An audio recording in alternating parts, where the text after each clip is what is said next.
Tęsėme mūsų kelionę į Balkanus. Jau tenstant kertame Serbijos sieną.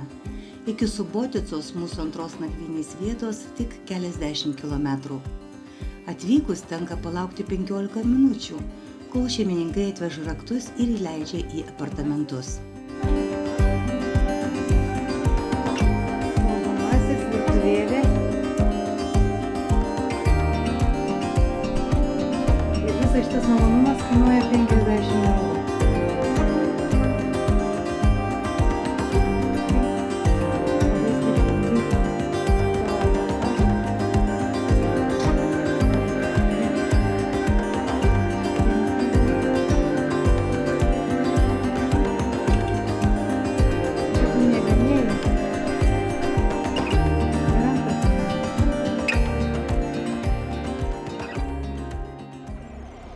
Jau čia Suboticoje prasideda mums neįprasti namų adresai.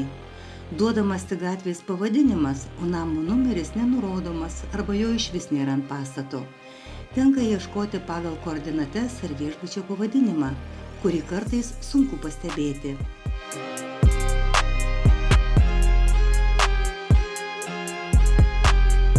Ryte miestas dar tuščias, sekmadienis.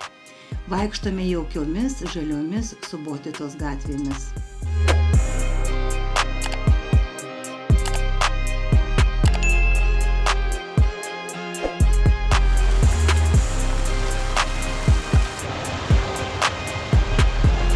Už ornamentuotos tvoros didžiulė puošni sinagoga.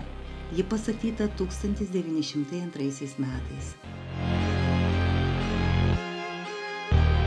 Mums jau neįprasta, kad daugelį kavinių vis dar yra rūkoma, bet kavą serbai daro tikrai puikią. Taip pat mums neįprasta, kad ant medžių ar stulpų kabo laminuoti lapai su informacija apie mirusį žmogų. Subotica savo žaliomis aikštėmis, fontanais ir puošniais pastatais paliko tikrai gerą įspūdį.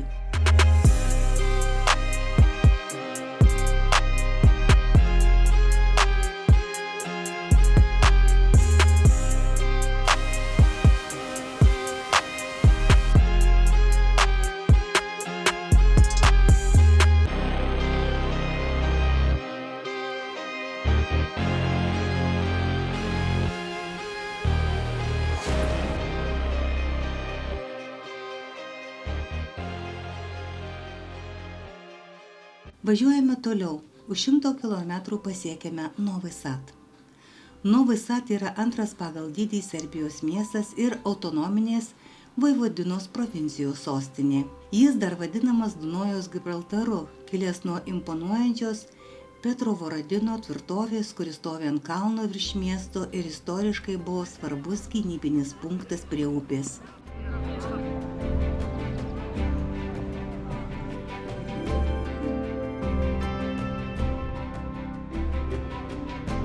Per amžius šis miestas buvo skirtingų kultūrų – serbų, vengrų, vokiečių, žydų, slovakų ir kitų tautų lydinys, kas ir šiandien atsispindi jo architektūroje, virtuvėje ir tolerantiškoje dvasioje. –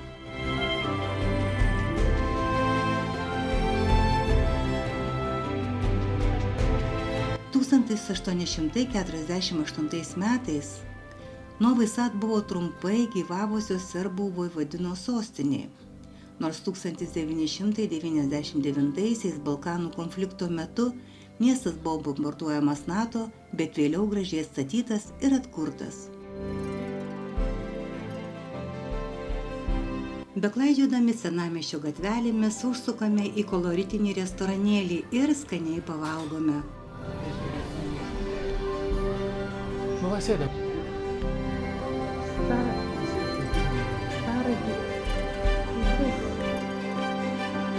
Petrovaradino tvirtovė stovi ant kalvos kitoje Dunojaus pusėje. Puiku, kad nereikia lipti pėsčiomis. Į pačią tvirtovę įvažiuojame automobiliu.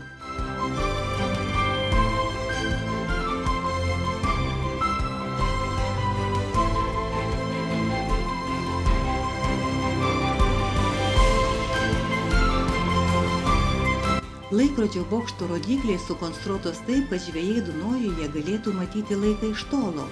Tad didžioji rodiklė rodo valandą, o mažoji minutės.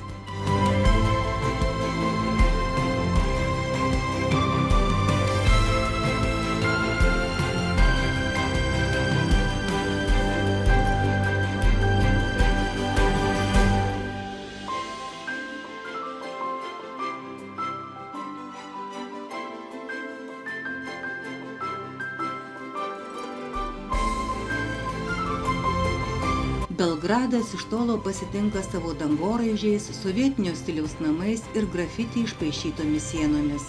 Apsistojame viešbutyje, kurio vaizdas ir kambariai Booking nuotraukose atrodo daug patraukliau ir gražiau. Visai šalia Belgrado tvirtovė. Norime ją apžiūrėti ir iš jos pasigrožėti miesto panorama. Tvirtovė pradėta statyti dar antrame mūsų eros amžiuje, stovi ant Dunojaus ir Savos upių santakos.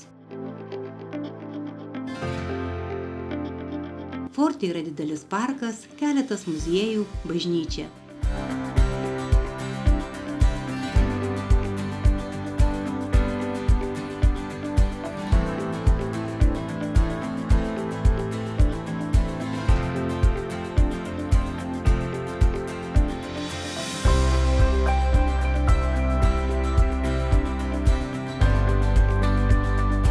Grįžtant užklumpa stipri liūtis, esam priversti slėptis po namų balkonais.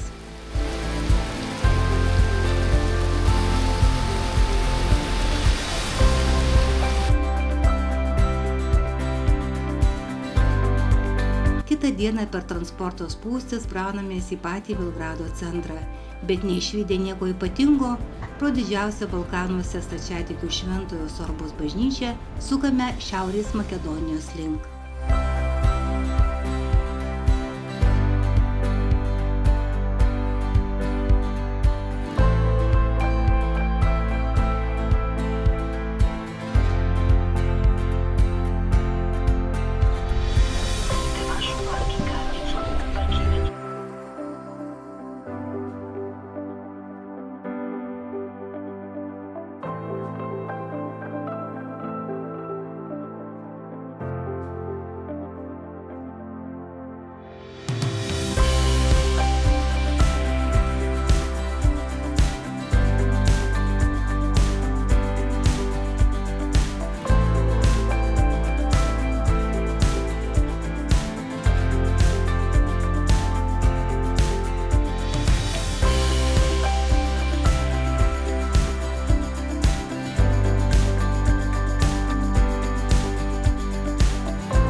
Keičiame planus.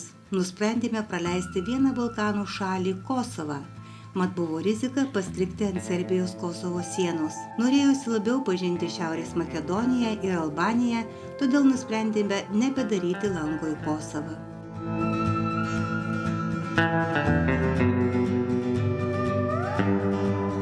Važiuojant tolyn į pietus per Serbijos lygumas matosi vis daugiau šiltnamių, kuriuose auginami pomidorai, įvairūs pipirai ir kitos daržovės. Laukuose sirpsta arbūzai. Tolumoje ryškėja kalnų kontūrai, jaučiasi, jog artėjame prie Makedonijos.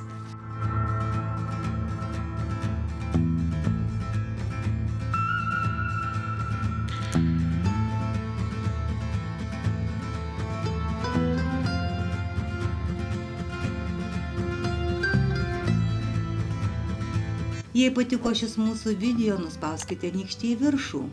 Kitoje dalyje matysite vieną iš seniausių Kokino observatoriją, paminklų miestą Skopję, žygiuosime Matkos kanjonu, grožėsimės Ohrid ežeru.